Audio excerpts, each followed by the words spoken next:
Telegram channel let's learn square PDF आपको बाकी के तीनों सेशंस की मिल चुकी है विद आंसर्स, इसकी भी मिल जाएगी वहीं, और ये सेशन आपको पसंद आएगा ही। स्टार्ट करते हैं। जो टॉपिक्स हैं लिमिटेड हैं, बहुत ज्यादा परेशान होने की जरूरत है नहीं, क्योंकि इस बार बहुत सारे सेट्स नहीं बनने वाले हैं। ऑफलाइन पेपर है तो एक दो सेट में कहानी निपट जाती है, बल्कि ऑलमोस्ट सेम ही क्वेश्चंस होते हैं, थोड़ा बहुत रीशफल हो जाते हैं आगे पीछे अलग सेट में। चलिए खैर समझते हैं कहानी क्या है। पहला क्वेश्चन आपके सामने, पोल में आप जवाब देंगे और बताएंगे आज ये इंटरनेट की प्रॉब्लम भी आपकी सॉल्व हो गई होगी। ठीक है जी, बहुत बढ़िया। हाँ, आप बिल्कुल बिल्कुल हम लोग मिल ही रहे हैं। चलिए करें, कंटिन्यू करें। बहुत बढ़िया, मैराथन करवा दीजिए। मैं समझती हूँ आप लोगों का मतलब पूरा ये मैराथन को लेके जो प्यार है, क्योंकि इतने सालों से होती आ रही है मैराथन, तो करेंगे उसमें हम, बट सीडीपी और हिंदी मतलब एक दो सब्जेक्ट्स की मैराथन इस बार हो पाएगी, लेकिन बाकी चीजें भी हैं जो करनी है, जैसे कि ये सेशंस। क्वेश्चन नंबर 1 देखिए फटाफट से और पोल में जवाब दीजिए। ठीक है जी, ये शेयर कर दीजिएगा, बहुत कम समय पहले ये आपका सेशन आज फिक्स हुआ है। अगर हम बात करें निम्नलिखित में से किसके अधिकाधिक अवसर मिलने से विद्यार्थियों के भाषा और साक्षरता विकास को बल मिलेगा। भाषा और साक्षरता विकास को, यानी लैंग्वेज और लिटरेसी को, मतलब भाई पढ़ना लिखना, ये सारी साक्षरता में चीजें आती हैं। तो भाषा और साक्षरता को बल किससे मिलेगा? पहला ऑप्शन है बच्चे पर बोझ डाले बगैर सीमित संसाधनों से। मतलब बोझ क्या सिर्फ ज्यादा संसाधन होने से डलता है? ऐसा कहना गलत होगा। सहज लेखन और वाचन के बहुविध तरीकों से, जो कि सही जवाब आप लोग दे रहे हैं कि जब आप नेचुरली उसको लिखने के मौके देंगे, मान लीजिए परिवार है तो जो भी उसको आता है वो लिखे, वो नेचुरली मतलब सहजता से, है ना, बहुत ज्यादा उस पर बोझ नहीं है, प्रेशर नहीं है। ठीक, तो जो उसके अंदर से नेचुरली आ रहा हो सहजता से वो लिखे। वाचन के, बातचीत के उसको मौके मिले, जो सहज रूप से थोड़ा बहुत गलत बोले थोड़ा बहुत गलत लिखे चल जाएगा, लेकिन वो सहज रूप से अपने आप को अभिव्यक्त कर पाए, यानी नेचुरली एक्सप्रेस कर पाए खुद को। ठीक है ना। जिन विद्यार्थियों का विकास पहले से अच्छा है उनके लिए गतिविधियों का अनुकूलन करें, मतलब जो पहले से अच्छे डेवलप्ड है उनके बारे में ही सोचें, ये गड़बड़ हो जाएगी। कक्षा में पठन कोना सृजित कर वहां पुस्तकें रख दें, यानी एक कॉर्नर बना दिया, बस वहीं पुस्तकें रखी हुई हैं, तो ये तो बेहतर तरीका नहीं होगा। बच्चा कहाँ एक्टिव है? बच्चा यहाँ एक्टिव है नेचुरली, तो B option is the right answer. चलिए आगे बढ़ते हैं। क्वेश्चन नंबर 2 देखिएगा। अंजना व्याकरण की कक्षा के बारे में भ्रमित है कि कैसे पढ़ाया जाए, आप उसे व्याकरण शिक्षण का कौन सा सर्वोत्तम तरीका सुझाना चाहेंगे? यानी व्याकरण पढ़ाने का सर्वोत्तम तरीका कौन सा है इन 4 ऑप्शंस में से? व्याकरण के नियम कैसे बनते हैं, इनकी व्याख्या करना सीखना, स्वाभाविक विमर्श के दौरान व्याकरण के नियमों को प्रस्तुत करना, या फिर यदि व्याकरण में कोई अपवाद है तो सबसे पहले उसकी व्याख्या करना, या व्याकरण की भूमिका व महत्व का वर्णन करना। सोशल साइंस ना हम पहले करते थे ना हम अभी कर रहे हैं, बैचेस में कराया जाता है, वो आप वहीं से रेफर कीजिए। मैंने कोशिश किया, कई बार सोचा है, बट उतना समय और एनर्जी जो है निकल नहीं पाया कि सोशल साइंस पे काम हो, है ना, तो वो तो मैंने आपको प्रॉमिस किया भी नहीं था। देखिएगा एक बार, बी ऑप्शन आप लोग कह रहे हैं। इंडिपेंडेंस डे की शुभकामनाएं भाई, वैसे तो अभी काफी रात हो ही गई है। देखिएगा, अगर हम बात करें व्याकरण शिक्षण का, और ये जो लोग परेशान हो रहे हैं, परेशान होने की जरूरत नहीं है, सिलेबस नहीं बदला है, इतनी सारी मैराथन्स पड़ी हुई हैं आपकी, डोंट वरी, और अभी तो कर रहे हैं ना, जितना हो पाएगा करेंगे ही। बी ऑप्शन 70% लोग कह रहे हैं, स्वाभाविक विमर्श के दौरान व्याकरण के नियमों को प्रस्तुत करना, यानी जो एक नेचुरल डिस्कशन है उसके बीच में संदर्भ में बेसिकली आप व्याकरण लेकर के आ रहे हैं। कुल मिला के बात ये है, संदर्भ बोले तो जो नेचुरल डिस्कशन है या जो कोई भी एक चीज चल रही है उसके संदर्भ में आपने बता दिया। ठीक है, इतनी बात क्लियर है, कोई दिक्कत इस बात को समझने में किसी को भी नहीं हो रही है, बढ़िया जवाब आप लोग दे पा रहे हैं। सनोवर कह रहे हैं मैम बीएड वाले अब क्या करें, फर्स्ट पेपर दें या नहीं दें? अगर नहीं देना है तो सेकंड पेपर पर ही फोकस करें। नहीं सनोवर, देखिए 3 सब्जेक्ट्स आपके कॉमन हैं, ये मैं किसी को भी सजेस्ट नहीं करूंगी अभी कि आप कोई भी पेपर छोड़ दें इस बेसिस पे कि अभी जो लॉ आ गया है या जो सुप्रीम कोर्ट से जजमेंट आया है, कल को चीजें क्या हो, कोई एक स्टेटमेंट आ जाए, कुछ और आ जाए जिनका अब तक है, कुछ भी अगर पॉजिटिव होता है और आपने पेपर छोड़ दिया तो फिर पछताना रह जाएगा सिर्फ। तो उस पछतावे से बचने के लिए वर्स्ट केस में क्या होगा, क्योंकि फीस आपने भर दी है, पेपर आपको दे देना चाहिए। अब 3 सब्जेक्ट कॉमन ही है, चाहे वो बीपीएससी वाले ही हो, चाहे हमारे दिमाग में हो कि हाँ ऐसा होगा, बट अभी प्रॉपरली तो नहीं कहा गया ना सामने सामने, तो पेपर तो देखे आइए, अपनी तैयारी भी अच्छे से कीजिए। और ठीक देखिएगा, व्याकरण शिक्षण का कौन सा सर्वोत्तम तरीका? तो यही है, स्वाभाविक विमर्श के दौरान व्याकरण के नियमों को प्रस्तुत करना। सिर्फ नियम की व्याख्या कर दो, अपवाद है तो उसको पहले बता दो कि भूमिका क्या होती है व्याकरण की, उसका महत्व समझा दो, नहीं।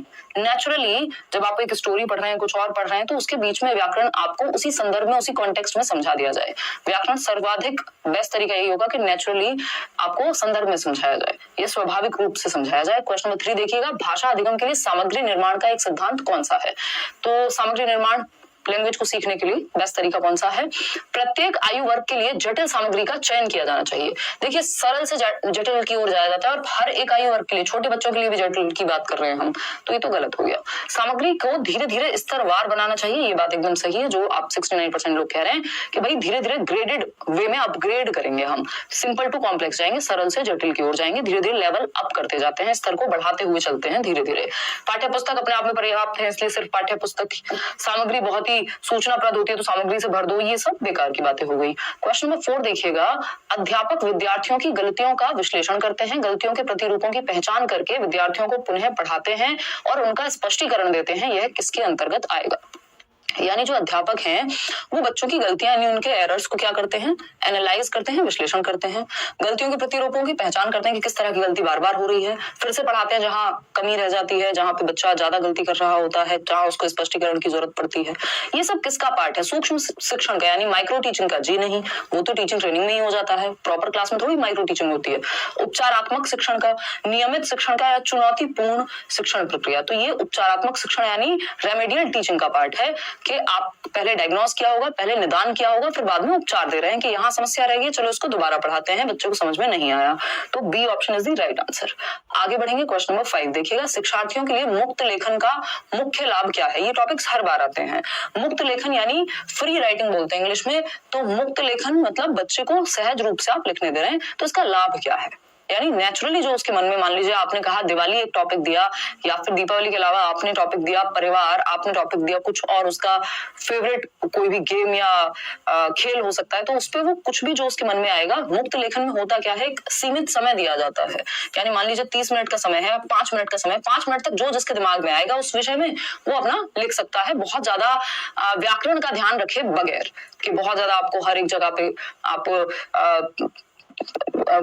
कॉमा लगाएंगे या सेमी कॉलम लगाएंगे या फिर क्वेश्चन मार्क लगाएंगे, तो ये सारे चिन्हों का बहुत ज्यादा प्रयोग या व्याकरण की सही फॉर्म है या नहीं, इस सब के परे आपके मन में जो भाव प्रकट हो रहे हैं उस पे ज्यादा फोकस है मुक्त लेखन में। तो इससे क्या होगा, बच्चा क्रिएटिव बन पाता है, जो कि आप लोग कह भी रहे हैं, सी ऑप्शन, ठीक है ना। मुख्य बल सटीकता पर होना चाहिए, सटीकता यानी एक्यूरेसी नहीं, मुक्त लेखन में एक्यूरेसी पे ध्यान नहीं होता, यहाँ पे प्रवाह पे ध्यान होता है, प्रवाह मुक्त नहीं प्रवाहपूर्ण होना चाहिए, तो ये तो गलत हो गया। शिक्षार्थी अपनी प्रथम भाषा और द्वितीय भाषा के शब्दों को लेने के लिए स्वच्छंद हो, ये भी कहना गलत होगा, यहाँ पे प्रथम भाषा और द्वितीय भाषा की बात ही नहीं है। शिक्षार्थी रचनात्मकता के लिए स्वच्छंद हो, बच्चे इंडिपेंडेंट होते हैं मुक्त लेखन में, ये सबसे बड़ा लाभ है, और वो मुक्त होते हैं या इंडिपेंडेंट होते हैं, स्वतंत्र होते हैं, तो वो नई नई क्रिएटिव चीजें भी, उनके विचार उनके दिमाग में, थॉट्स उनके दिमाग में आते हैं, क्योंकि वो उन पे बोझ नहीं है कि ये मैंने सही फॉर्म लिखी है कि नहीं, है ना, मतलब जो भी उनके मन में आ रहा है वो लिख सकते हैं, तो उनके विचार जो हैं वो क्रिएटिव ज्यादा हो पाएंगे, रचनात्मक ज्यादा हो पाएंगे, क्योंकि उनका ध्यान भाषा की टेक्निकलिटीज पे कम है इस समय।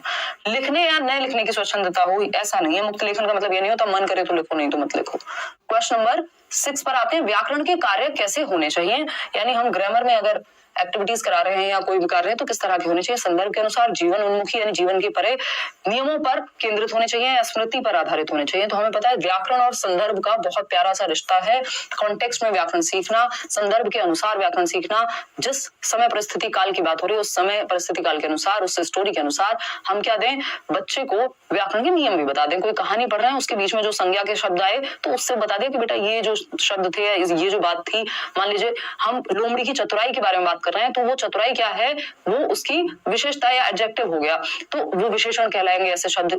तो ये सब क्या है, हम संदर्भ में सिखा रहे हैं व्याकरण को, ठीक है ना। हाँ, उदय सर ले लेंगे क्लास चालू। चलिए, खैर A option is the right answer. आगे बढ़ेंगे, आसान लग रहे हैं अब तो, और ये ऐसी चीजें हैं जिनको इग्नोर नहीं किया जा सकता पेपर में, है ना। क्वेश्चन मुश्किल अगर आते हैं तो वो कुछ ही क्वेश्चन हो सकते हैं, और वो भी हमें लगते हैं कई बार। क्वेश्चन नंबर 7 देखिएगा, भाषा अधिगम के बारे में कौन सा सही है, यानी लैंग्वेज टीचिंग के बारे में कौन सी एक बात सही है। ठीक, कल 9 बजे हम बिल्कुल तैयार मिलेंगे, है ना, मतलब आप लोग अभी क्लास आपकी बिल्कुल कंटिन्यू है। भाषा अधिगम के बारे में कौन सा सही है, यानी लैंग्वेज लर्निंग के बारे में कौन सा सही है? सभी प्रकार की विषय वस्तु भाषा अधिगम है, यानी जो भी विषय वस्तु है, जो भी कंटेंट है, वो सब लैंग्वेज लर्निंग का ही है। भाई सही बात है, कोई भी सब्जेक्ट हम बिना लैंग्वेज के नहीं पढ़ सकते, बिना भाषा के नहीं सीख सकते। तो भाषा तो आप सीख ही रहे हैं, कोई भी सब्जेक्ट पढ़ रहे हैं तो, चाहे वो अंग्रेजी हो, अंग्रेजी तो खुद ही भाषा है, हिंदी खुद ही भाषा है, लेकिन चाहे वो इतिहास हो, गणित हो, विज्ञान हो, कोई भी आप जब सब्जेक्ट पढ़ रहे हैं, विषय पढ़ रहे हैं, तो भाषा तो आप अपने आप ही सीख रहे हैं। तो सभी प्रकार की विषय वस्तु भाषा का अधिगम है। विषयों का अधिगम भाषा अधिगम में मदद नहीं करता, ये कहना गलत है। कोई भी विषय आप पढ़ रहे हैं तो भाषा अधिगम में भी मदद करेगा, लैंग्वेज लर्निंग में भी हेल्प मिलेगी। विज्ञान और गणित सीखने के लिए भाषा महत्वपूर्ण नहीं है, एकदम गलत बात है। बिना भाषा के कैसे तो आप गणित पढ़ेंगे, बिना भाषा के कैसे आप विज्ञान पढ़ेंगे? उसकी भी तो अपनी भाषा है ना, हर सब्जेक्ट की। ठीक, भाषा अधिगम विषय सामग्री और वृत्तांतों के आधार पर ही होना चाहिए, यानी जो कंटेंट उस सब्जेक्ट में दिया हुआ है, जो घटनाएं घटी हैं, बस उसी आधार पे नहीं, हमें इसको इतना सीमित नहीं करना। A option is the right answer. Question number 8 देखिएगा, बच्चों में भाषिक निपुणता सर्वाधिक उपयुक्त किस प्रकार से विकसित की जा सकती है? यानी भाषिक निपुणता जो है, यानी लैंग्वेज में वो प्रोफिशिएंट हो जाए, इस चीज के लिए सबसे बेहतर तरीका कौन सा है? पहला, भाई अब बफरिंग नहीं है, बफरिंग ने बहुत समय खराब किया इस बार हमारा सीटेट में, मैराथन्स भी डिस्टर्ब की है। हाँ, बात सही है रेहान, बट यार अगर पॉजिटिव नहीं रहेंगे, आगे के बारे में नहीं सोचेंगे, तो काम चलेगा कैसे? इंटेंशन तो यही रहती है ना कि क्लास होगी ही। ठीक, अब नहीं होती तो आपको पता लग ही जाता है। क्वेश्चन नंबर 8 देखिए, बच्चों में भाषिक निपुणता सर्वाधिक उपयुक्त किस प्रकार से विकसित की जा सकती है? तो व्याकरणिक नियमों की ड्रिल और अभ्यास द्वारा, यानी कि बार बार प्रैक्टिस कराते रहो, तो ये तो सर्वाधिक उपयुक्त तरीका बिल्कुल नहीं है। ड्रिल और प्रैक्टिस वैसे भी कोई पॉजिटिव नहीं है, कीवर्ड्स का एक सेशन रखेंगे, उसमें ही डिस्कस भी कर लेंगे। नियमित रूप से श्रुत लेख द्वारा, यानी कि सिर्फ उनको डिक्टेशन बोलते रहो, इमला बोलते रहो, तो उससे क्या होगा? निपुणता आ जाएगी बच्चे में? नहीं, वर्तनी की अशुद्धि तो दूर हो जाएगी, यानी स्पेलिंग मिस्टेक्स तो कम हो जाएंगे, लेकिन भाषा के और भी पक्ष हैं। कार्य आधारित गतिविधियों में भाग लेकर सबसे बेहतर यहाँ बच्चा भाषा सीख पाएगा, क्योंकि बच्चा जो है वो एक्टिविटी बेस्ड लर्निंग करेगा। उसको कोई एक रोल प्ले दे दिया, उसको कोई ऐसी एक्टिविटी दे दी जिसमें वो भाषा का प्रयोग करे, कोई भाषण हो गया, कोई और डिबेट डिस्कशन हो गया, चर्चा और ये सब चीजें, तो एक्टिविटी बेस्ड लर्निंग होनी चाहिए। शब्द भंडार का संवर्धन से काम नहीं चलेगा, शब्द बहुत सारे आते हो और प्रयोग ना आता हो तो गड़बड़ है। क्वेश्चन नंबर 9 देखिएगा एक बार। क्वेश्चन नंबर 9 कहता है, कक्षा 5 की अध्यापिका ने अपनी कक्षा के लिए कुछ कहानियों का चयन किया है। कहानियों के चयन हेतु किस मानदंड का प्रयोग नहीं करना चाहिए? यानी जब आप कहानी चूज कर रहे हैं, किस कहानी को आप पढ़ाएंगे या जिसका डिस्कशन होगा क्लासरूम में, तो कौन सा एक क्राइटेरिया कहानी को चयनित करते समय नहीं होना चाहिए? सिंधु कल या परसों में होगी भाई, है ना? बस आप सेशन देख लेना एक बार, यूट्यूब पे चेक कर लेना कि मैराथन कब हो रही है, कल हो रही है कि परसों हो रही है, पता लग जाएगा। No promise. देखिएगा, मानदंड का प्रयोग नहीं करना चाहिए, यह विद्यार्थियों की रुचि पर आधारित होनी चाहिए। ये बात तो सही है कि बच्चे के इंटरेस्ट पे बेस्ड हो, उसकी एज के हिसाब से हो, कोई भी सामग्री अगर आप चूज कर रहे हैं। यह विद्यार्थियों के भाषा स्तर और भाषा विकास पर आधारित हो, किस स्तर पे बच्चा है, अभी कितना आता है, उस आधार पे आप नई सामग्री चूज करते हैं। विद्यार्थियों की पृष्ठभूमि को ध्यान में रखेंगे, ये भी सही बात है, वो किस संस्कृति, किस समुदाय, है ना, कैसे वो कनेक्ट कर पाएगा उस कहानी से, बात सही है। लेकिन चयनित की गई पुस्तकें भारतीय पृष्ठभूमि से होनी चाहिए, ये एकदम गलत क्राइटेरिया है कि आप बाहर का अगर कोई लिटरेचर है या पुस्तकें हैं या किसी और संस्कृति से हैं तो आप कहेंगे नहीं हम इसको नहीं पढ़ाएंगे। ऐसा कहना एकदम रिजिडिटी होगी, ये फ्लेक्सिबिलिटी या लचीलापन नहीं होगा, और लचीलापन हमें चाहिए ना कि rigidity. D option is the right answer. Question number 10 देखिएगा एक बार। एक शिक्षार्थी अपनी पठन क्षमता का अपने संज्ञानात्मक स्तर से एक चरण ऊंचे की अपठित पाठ्य सामग्री के जटिल विश्लेषण करके प्रदर्शित करती है, यानी जितना उसको आता है अपने संज्ञानात्मक स्तर, जो उसका करंट नॉलेज का लेवल है, उसमें +1 करके वो जो है सीखने की कोशिश कर रही है। याद कर लीजिए, स्टीफन क्रेशन क्या कहते हैं इसको? कॉम्प्रिहेंसिबल इनपुट कहते हैं। बिल्कुल सही जवाब आपका।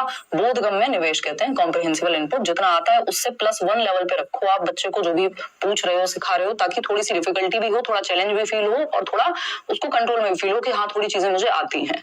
तो इसलिए हम नोन टू अननोन यानी ज्ञात से अज्ञात की ओर जाते हैं, जो आता है उससे हल्का सा एक लेवल ऊपर। क्वेश्चन नंबर 11 देखिएगा, और ये कहता है, जब हम अपने विद्यार्थियों को अधिकृत भाषा के साथ साथ दूसरे विषयों के माध्यम से भाषा सीखने के अवसर देते हैं, तो यह अवसर क्या कहलाएंगे?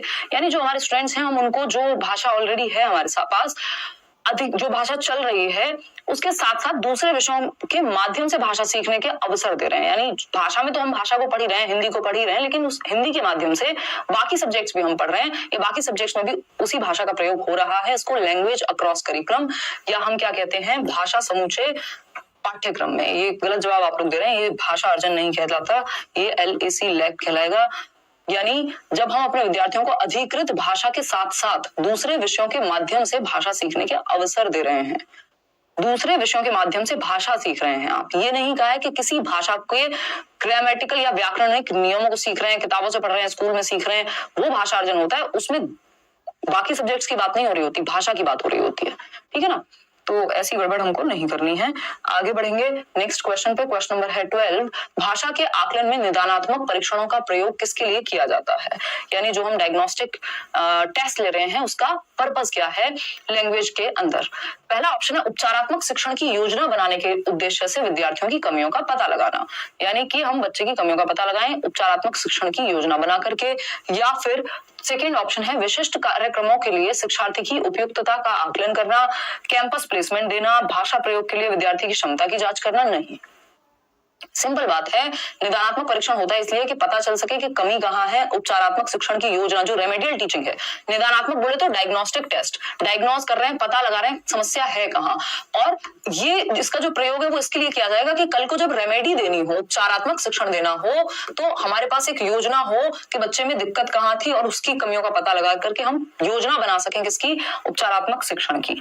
तो आसान बात हो गई। क्वेश्चन नंबर 13 देखिएगा, वह लेखन जिसमें इस बात पर ध्यान दिया जाता है कि लेखन इस रूप में प्रस्तुत किया जाए कि दूसरे आसानी से पढ़ और समझ सकें, इसमें हस्तलेखन, वर्तनी, विराम चिन्ह और सामान्य लेआउट शामिल है, यह क्या कहलाएगा? है ना, इंग्लिश पेडागोजी का सेशन जिन्होंने लिया होगा उनको याद आ रहा होगा, सेम इसी तरह के क्वेश्चंस पूछे गए थे।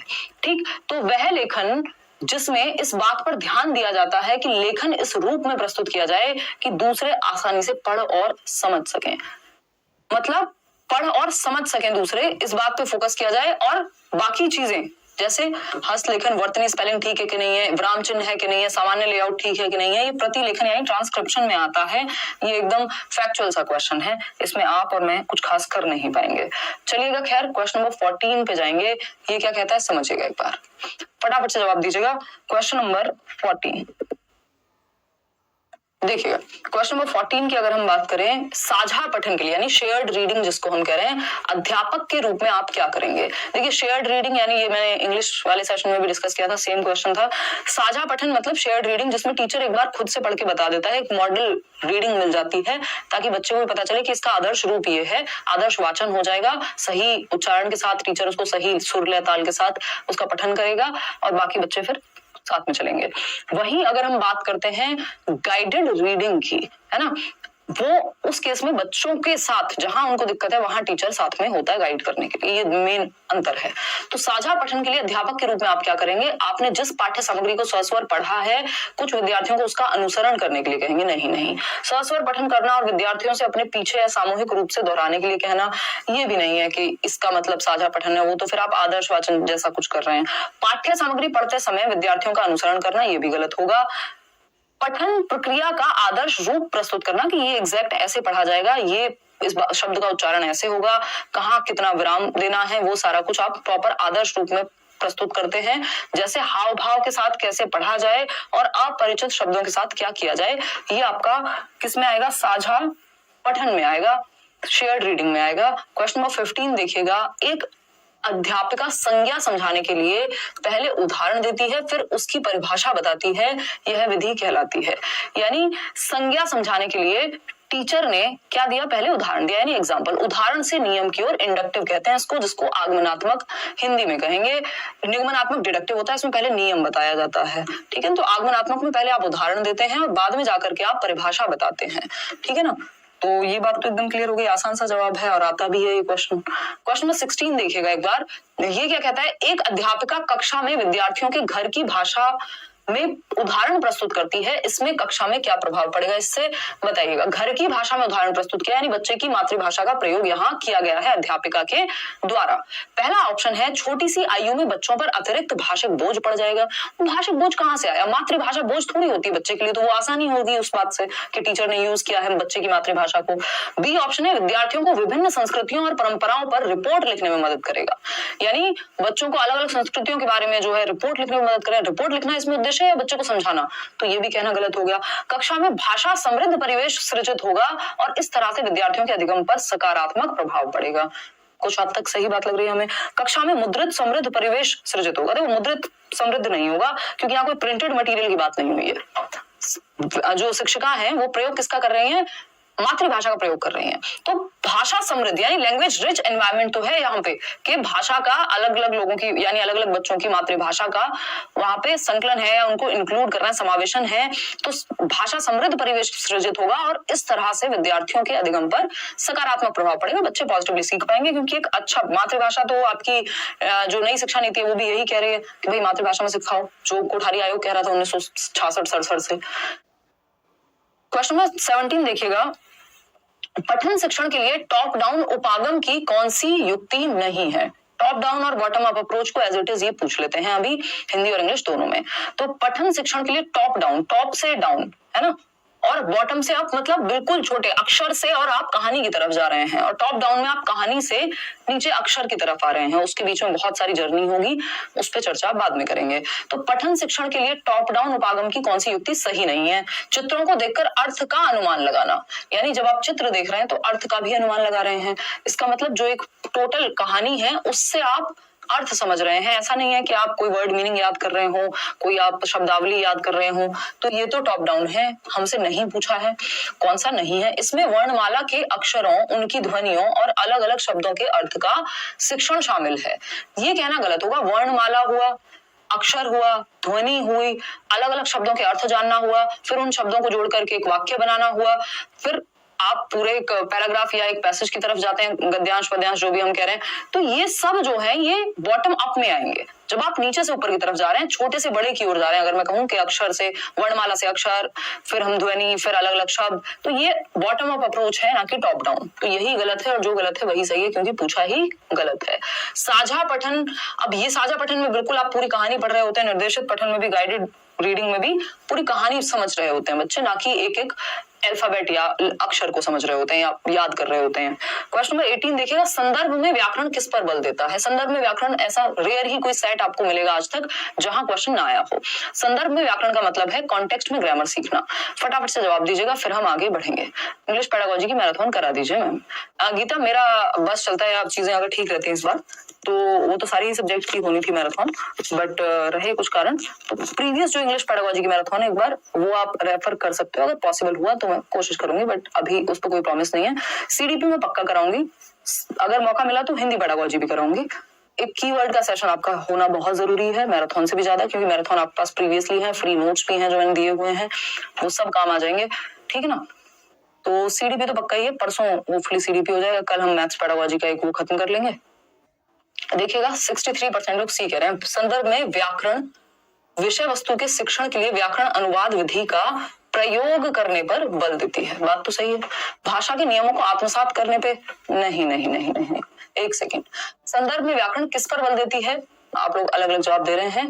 भाषा के नियमों को आत्मसात करने पे, चलिए ठीक है। भाषा के नियमों को कंठस्थ करने पे, ये कहना गलत होगा। नियमों का अति सामान्यकरण करने पे नहीं। विषय वस्तु के शिक्षण के लिए व्याकरण अनुवाद विधि, अरे नहीं भाई नहीं, है ना। व्याकरण अनुवाद विधि से ये पता नहीं कहां से आपके दिमाग में ये सेट हो गया है। विषय, ये इंग्लिश में भी आया था सेम क्वेश्चन। विषय वस्तु के शिक्षण के लिए व्याकरण अनुवाद विधि का प्रयोग करना संदर्भ में व्याकरण कब से हो गया? ये तो बिल्कुल ही खराब बात हो जाएगी। ग्रामर ट्रांसलेशन में तो संदर्भ में व्याकरण सिखाई नहीं जाती, बल्कि व्याकरण अलग से ही रटवाई जा रही है अगर देखें तो ये तो पॉसिबल ही नहीं है कि सी ऑप्शन सही हो जाए। भाषा के नियमों को आत्मसात करने पे, क्योंकि जब आप संदर्भ में पढ़ रहे होते हैं, कोई कहानी पढ़ते समय आपको पता चला कि अरे ये जो चतुराई है या क्लेवर जो एक वर्ड है, ये क्या है? एक विशेषता बताने वाला शब्द है, एडजेक्टिव है। तो ये आपने नियम इनडायरेक्टली ही आत्मसात कर लिया जब आप पढ़ रहे हैं और आपने देखा कि कहीं मान लीजिए गया वेंट टू स्कूल, तो अब आपके दिमाग में वो सेट हो गया, आत्मसात कर लिया नियम के सेकेंड फॉर्म वेंट होती है, गो की। समझ पा रहे हो ना। तो भाषा के नियमों को आत्मसात करते हैं आप जब संदर्भ में सीख रहे होते हैं। अलग से व्याकरण पढ़ रहे होते हैं तो आप रट्टे लगाते हैं, कंठस्थ करते हैं। तो A option is the right answer. आगे बढ़ेंगे क्वेश्चन नंबर 19 पर। पाठ्यचर्यक विषय जैसे विज्ञान, गणित, इतिहास, भूगोल, कला, शिल्प, शारीरिक शिक्षा आदि अर्थपूर्ण और रुचिकर तरीकों से भाषा प्रयोग के अवसर प्रदान करते हैं। यह क्या प्रदर्शित करता है? तो पाठ्यचर्यक विषय यानी जो अलग अलग आपके सब्जेक्ट्स हैं, जैसे वो साइंस हो, मैथ्स हो, इतिहास यानी हिस्ट्री हो, ज्योग्राफी हो, आर्ट एंड क्राफ्ट हुआ, शारीरिक शिक्षा है, ये सब अर्थपूर्ण और रुचिकर तरीकों से भाषा के प्रयोग के अवसर प्रदान करते हैं। यानी जब आप गणित पढ़ रहे हैं तो एक अलग तरीके से आप भाषा का प्रयोग होता है ना, रुचिकर भी होता है। इतिहास में भी अगर आप पढ़ रहे हैं तो बहुत सारे नए नए शब्द से लेकर नए नए ढंग से पढ़ाया जाता है। तो बात सही है कि आप भाषा भी सीख रहे हैं। इसको भाषा समावेशन कहते हैं, अर्जन कहते हैं। भाषा जब आप सीख रहे होते हैं तो उसको अर्जन कहते हैं। ये तो अर्जन कहा ही नहीं जा सकता जब आप बाकी विषयों से अलग अलग ढंग से भाषा को सीख रहे हैं। भाषा समावेशन कह रहे हैं कई लोग, ये भाषा बोधगम्यता, भाषा समूचे पाठ्यक्रम में। देखिए ये बात पता नहीं आप क्यों इसकी तरफ जा रहे हैं इतना, भाषा समावेशन की तरफ। भाषा समावेशन नहीं है ये अगेन लैंग्वेज अक्रॉस करिकुलम है, यानी भाषा समूचे पाठ्यक्रम में, यानी भाषा के प्रयोग का मौका मिल रहा है। मतलब अलग अलग सब्जेक्ट में जब आप किसी भी लैंग्वेज को प्रयोग कर रहे होते हैं तो वो भाषा समूचे पाठ्यक्रम में, यानी एक पूरे करिकुलम के सभी सब्जेक्ट्स में एक लैंग्वेज है जो कॉमन है। जब आप सारे सब्जेक्ट्स पढ़ रहे हैं तो आप लैंग्वेज सीख रहे हैं, जब आप लैंग्वेज सीख रहे हैं तो आप सब्जेक्ट भी सीख रहे हैं। ठीक है ना बात? तो इतनी बात क्लियर है भाई। चलिए खैर आगे बढ़ते हैं नेक्स्ट क्वेश्चन की तरफ। नेक्स्ट क्वेश्चन है क्वेश्चन नंबर 20। देखिएगा क्या कहता है। क्वेश्चन नंबर 20 कहता है, कक्षा 8 की भाषा अध्यापक रीमा कक्षा में सस्वर कहानी सुनाने से पहले अच्छी तैयारी सुनिश्चित करती हैं। आपकी राय में सस्वर कथा पठन के लिए सबसे कम महत्वपूर्ण क्या है जो रीमा को नहीं करना चाहिए? सस्वर कथा पठन बोले तो कि टीचर जो है वो प्रॉपर सुर लय ताल के साथ कथा का वाचन करे। ठीक है ना? मतलब जहां पे कहाँ कितना उतार चढ़ाव है, कहाँ विराम लेना है, कहाँ अपनी भाषा में या अपनी टोन में चेंज लाने की जरूरत है, अपने एक्सप्रेशन में परिवर्तन की जरूरत है। सस्वर कथा पठन के अंदर ये चीज आती है कि आप मौन वाचन है एक, तो दूसरा है सस्वर यानी लाउड रीडिंग हो रही है, तो वहां पे आपकी प्रोनाउंसिएशन से लेकर के और इंटोनेशन तक सब अच्छा होता है, यानी उतार चढ़ाव भाषा में और आपका उच्चारण, ये सब चीजें क्लियर होती हैं और आप एंजॉय भी कर पाते हैं उस सेशन को। ठीक है बात? अगर